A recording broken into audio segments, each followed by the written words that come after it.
The Happy Prince I. High above the city, on a tall column, stood the statue of the Happy Prince. He was covered in fine gold. His eyes were two bright sapphires, and a large red ruby shone on his sword hilt. He was greatly admired. He is as beautiful as a weathercock, said a town councillor, then added, only not quite so useful. Why can't you be like the Happy Prince? A mother asked her little boy who was crying. I am glad there is someone in the world who is so happy, said a disappointed man. He looks just like an angel, said the charity children. How do you know? Asked the mathematical master. Ah, but we have, in our dreams, replied the children. One night, a little swallow flew over the city.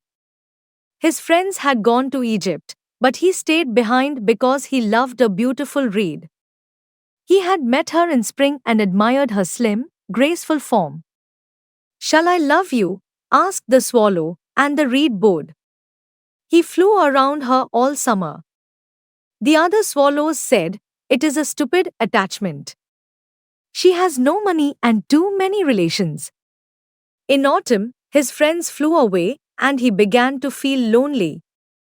She has no conversation, he said. She flirts with the wind. I love traveling, but she does not. Will you come away with me? She asked. She shook her head. You have been trifling with me, he cried. I am off to the pyramids. Goodbye. And he flew away. He flew all day and reached the city at night. Where shall I stay? He said. Then he saw the tall statue. I will stay there, he said. It's high and airy. He landed between the Happy Prince's feet. I have a golden bedroom, he said happily. But just as he was falling asleep, a large drop of water fell on him. There is no cloud, no rain. How strange, he cried. Then another drop fell. What's the use of a statue if it can't protect from the rain? He said. Before flying away, a third drop fell. He looked up. What did he see? The Happy Prince's eyes were full of tears, and tears rolled down his golden cheeks. Who are you? He asked. I am the Happy Prince. Why are you weeping then? You have quite drenched me. When I was alive, I had a human heart, said the statue. I lived in the palace of Sanssouci. I never knew sadness. I played in the garden by day and danced by night. They called me the Happy Prince. But now that I am dead and high up here, I can see all the ugliness and sorrow of my city. Though my heart is made of lead, I cannot help but cry. What? Is he not solid gold? Thought the swallow, but said nothing.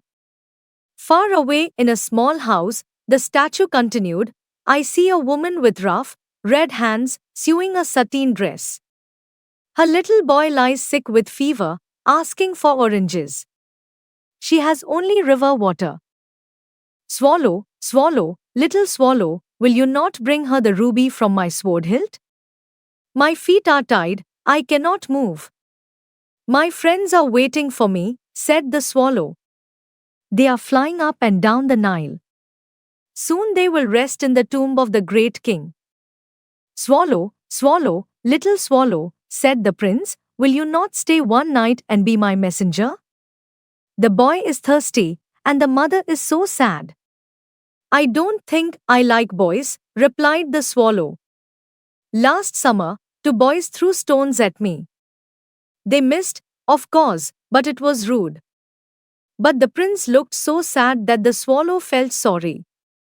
It is very cold here, he said, but I will stay one night and be your messenger. Thank you, little swallow, said the prince. So the swallow picked out the ruby and flew across the town. He passed the cathedral tower, the palace, and heard music.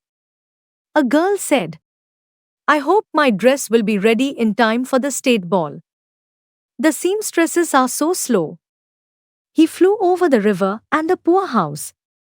The boy was tossing with fever, and the mother had fallen asleep. He placed the ruby on the table beside her thimble and fanned the boy's forehead with his wings. How cool I feel, said the boy. I must be getting better, and he slept peacefully. The swallow flew back and told the happy prince what he had done. It is strange, he said, but I feel quite warm now, though it is so cold. That is because you have done a good deed, said the happy prince. And the swallow thought and then fell asleep. Thinking always made him sleepy.